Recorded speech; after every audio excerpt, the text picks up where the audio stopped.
Cheers, doodle.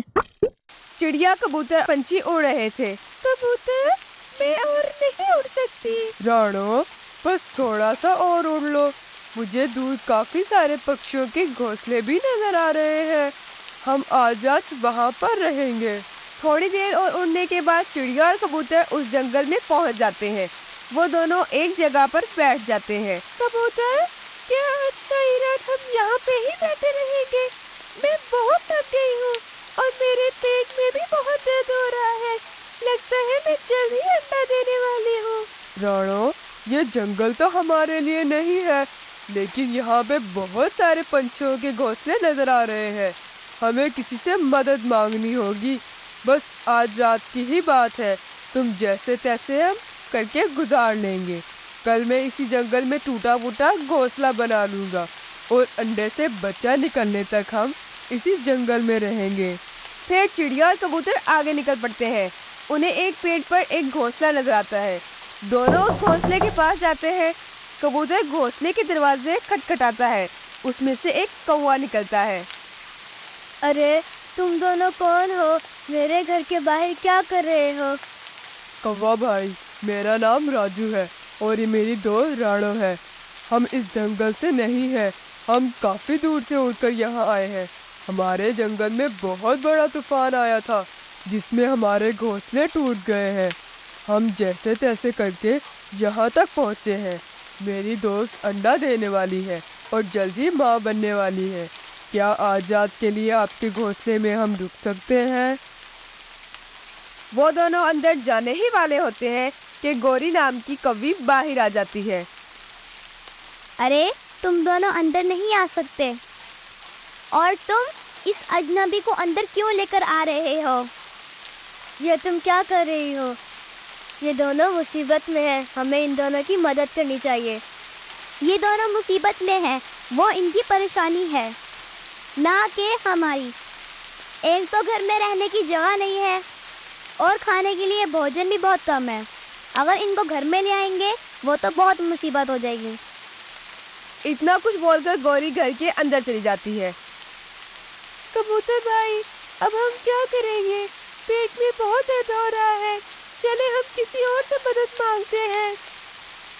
दोनों वहाँ से निकल पड़ते हैं। दूर उन्हें एक होटल नजर आता है, जो एक टोनी नाम की चिड़िया का होता है। बहन जी, हम बहुत दूर से आए हैं। मेरी दोस्त माँ बनने वाली है। हमें एक रात के लिए एक घोंसला चाहिए। क्या आज रात के लिए हम होटल में रुक सकते हैं? सुबह होते ही आपके होटल से चले जाएंगे। अच्छा ठीक है, मैं तुम्हारी इतनी सारी बातें नहीं सुन सकती। जितने दिन तुम रहना चाहो उतने दिन रह सकते हो। बस तुम रोज एक अनाज की थैली लाकर देना। लेकिन बहन, हमारे पास अब थोड़ा सा भी अनाज नहीं है। हमारे घोंसले तूफान की वजह से टूट गए हैं। घोंसले के साथ साथ हमारे पास जो भी था वो सब भी चला गया। अगर तुम दोनों के पास अनाज की थैली नहीं है तो रहने का घोंसला भी नहीं है। तुम यहाँ से चले जाओ। बहन, मेरे पेट में बहुत दर्द हो रहा है। सिर्फ आज रात रुकने दो। हम कल सुबह होते ही यहाँ से चले जाएंगे।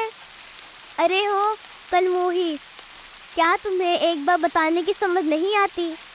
ये एक होटल है, कोई धर्मशाला नहीं, जो मैं ऐसे ही किसी को फ्री में रहने दूँ। अगर मैंने ऐसे किया तो मैं जल्दी कंगाल हो जाऊंगी।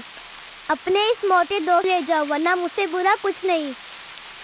राणो और कबूतर वहाँ से निकल जाते हैं और वो दोनों दूर एक दरख्त पर जाकर बैठ जाते हैं। राणो, इस जंगल के पक्षी कितने अजीब है। कोई भी हमारी मदद नहीं कर रहा और अब तो मुझे कुछ भी समझ नहीं आ रही। इतनी ही देर में वहाँ पर एक चील आ जाता है। तुम दोनों कौन हो और यहाँ पर इतनी तेज बारिश में क्यों बैठे हो? क्या तुम रास्ता भटक गए हो? कबूतर सारी बात चील को बताता है। चील भाई, क्या आप हमारी मदद करेंगे? कबूतर की बात सुनते ही चील सोच में पड़ जाता है और चील दिल में सोचता है, अरे वाह, बहुत दिनों बाद ऐसा स्वादिष्ट भोजन खुद मेरे पास आया है। मुझे ये मौका हाथ से नहीं जाना चाहिए। अरे भाई साहब, किन सोचों में पड़ गए आप? आप हमारी मदद कर सकते हो। हाँ हाँ कबूतर भाई, क्यों नहीं, अच्छा हुआ मैं आपको मिल गया। यह जंगल बहुत खतरनाक है। फिर चील वहाँ से उड़ पड़ता है और उसके पीछे पीछे कबूतर और चिड़िया कुछ देर उड़ने के बाद अपने साथ टूटे फूटे घोंसले में ले जाता है। अरे भाई साहब, आप हमें कहाँ ले आए हो? कबूतर भाई, आप यहाँ परेशान ना हो, मैं यहाँ पे काफ़ी देर से हूँ। इस घर में कोई नहीं आता। ये रास्ता इसलिए है क्योंकि हालात ऐसे हो गए हैं, लेकिन बारिश में अपनी जान दांव पे लगाने से अच्छा है कि इस टूटे फूटे घर में रात गुजार लो। और हाँ, इसके बदले आपसे कुछ नहीं लूँगा। आप जितने दिन रहना चाहो यहाँ पे रह सकते हो। आपका बहुत बहुत धन्यवाद भैया, हम आपका ये एहसान कभी नहीं भूलेंगे। कोई बात नहीं कबूतर भाई, मैं ऐसा करता हूँ, बाहर से कुंडी लगा देता हूँ। ऐसा क्यों भाई साहब? क्योंकि इस जंगल में काफ़ी शिकार पंछी रहते हैं और वह रात को शिकार की तलाश में निकलते हैं। अगर वो रात को यहाँ आया तो बाहर से ताला देकर समझ जाएगा कि यहाँ पे कोई नहीं रहता और वह यहाँ से चला जाएगा।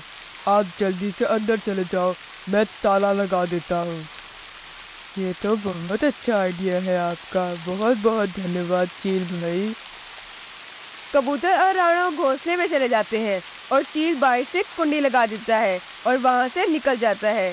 चील को तेज बारिश में उड़ते देखकर बुलबुल के मन में ख्याल आता है। इतनी बारिश में चील कहाँ जा रहा है? लगता है इसने शिकार फंसा लिया है। फिर बुलबुल उसके घोंसले के पास जाती है। बाहर तो ताला लगा हुआ है। मैं ऐसा करती हूँ, इस घोंसले के अंदर जाके देखती हूँ। बुलबुल ताला तोड़कर अंदर जाती है तो देखती है चिड़िया और कबूतर अंदर है। फिर बुलबुल दोनों को चील की असलियत बताती है। बुलबुल दोनों को बताती है कि चील ही इस जंगल का शिकारी पक्षी है। वो तुम दोनों को रात होने के बाद खा जाएगा। फिर तीनों पक्षी मिलकर उसकी पिटाई का प्लान बनाते हैं। जैसे ही रात को चील चिड़िया को खाने आता है तो वो तीनों पक्षी मिलकर चील को फूंक मारते हैं। इस तरह चील को उसके किए की सजा मिल जाती है।